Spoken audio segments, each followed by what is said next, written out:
যে আসলে হাঙ্গেরিতে কি কাজ করার সুযোগ আছে কিনা। যেহেতু ইউনিভার্সিটির প্রশ্নটার সাথে কাজের বিষয়টা চলে এসেছে, যদি হচ্ছে ইন শর্ট আপনি এটার অ্যান্সারটা দিয়ে দিতেন, কারণ এই অনেক স্টুডেন্ট হচ্ছে এই বিষয়টা জানতে চায়। আচ্ছা, এই ক্ষেত্রে আমি একটু বলে নেই। আলহামদুলিল্লাহ হাঙ্গেরিতে কাজের যথেষ্ট পরিমাণ সুযোগ আছে যদি আপনি কাজ করতে চান। ব্যাপারটা এরকম না যে আমি বাসায় বসে থাকবো, কেউ এনে আমার বাসায় কাজটা দিয়ে যাবে, ওরকম না। আপনাকে কাজ খুঁজতে হবে এবং আপনার মধ্যে যদি কাজ করার ক্যাপাসিটি থাকে অবশ্যই আপনি কাজ পাবেন। আমি ২ টা এক্সাম্পল দেই। যারা হাঙ্গেরিতে আসবেন কাজ করতে, স্টুডেন্ট থাকার পাশাপাশি আপনি ২ টা জায়গায় কাজ করতে পারেন খুব কমফোর্টেবল ভাবে।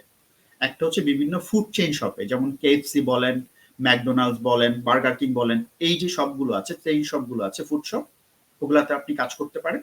ওটার জন্য আপনাকে খোঁজ নিতে হবে। ওই আপনাকে ওই যে বিভিন্ন ব্রাঞ্চগুলো আছে, ব্রাঞ্চগুলোতে যেতে হবে। প্রত্যেকটা ব্রাঞ্চে একটা করে ম্যানেজার থাকে।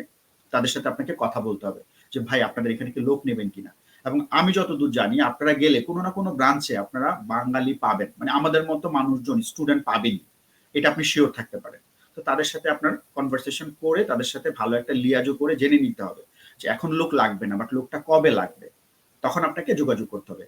ম্যানেজারের সাথে যোগাযোগ করতে হবে। ম্যানেজারের সাথে যোগাযোগ করলে ম্যানেজার হয়তো আপনাকে একটা ডেডলাইন দিবে যে অমুক ডেটে আপনার পেপারস নিয়ে আসেন। ঠিক আছে, আপনি পেপারস নিয়ে গেলে ওনারা হয়তো আপনাকে শর্ট ইন্টারভিউ নিবে। ইন্টারভিউ নেওয়ার পরে যদি আপনার ক্যাপাসিটি থাকে তাহলে অবশ্যই আপনি জব পাবেন। মজার ব্যাপার হচ্ছে প্রতি মাসে আপনি ১২০ ঘন্টা কাজ করার সুযোগ পাবেন। আপনি সর্বোচ্চ ১২০ ঘন্টা কাজ করার সুযোগ পাবেন প্রতি মাসে। এবং আপনি যদি ১০০ ঘন্টা কাজ করতে পারেন মিনিমাম মাসে, তাহলে আপনি 60,000 ফরেন আপনি এক্সট্রা পাবেন, যেটা হচ্ছে নরমাল সিস্টেম অনুযায়ী।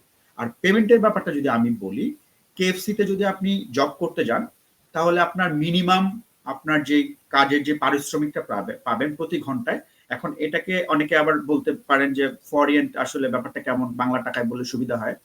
আমি যদি বলি এরকম, বাংলাদেশের ১ টাকা আর হাঙ্গেরির ৩ ফরিয়েন্ট এক সমান। অর্থাৎ আপনাকে যদি হাঙ্গেরি থেকে কেউ ৩ ফরিয়েন্ট দেয়, আপনি কাউন্ট করতে পারেন বাংলাদেশের ১ টাকা, অর্থাৎ ৩ দিয়ে ভাগ করে ফেলতে পারেন। তাহলে এখন যদি আমি আপনাকে বলি প্রতি ঘন্টায় আপনাকে মজুরি দেওয়া হবে ২১০০ ফরিয়েন্ট, তাহলে আপনি এটাকে 3 দিয়ে ডিভাইড করলে আপনার আসবে 700 টাকা, রাইট?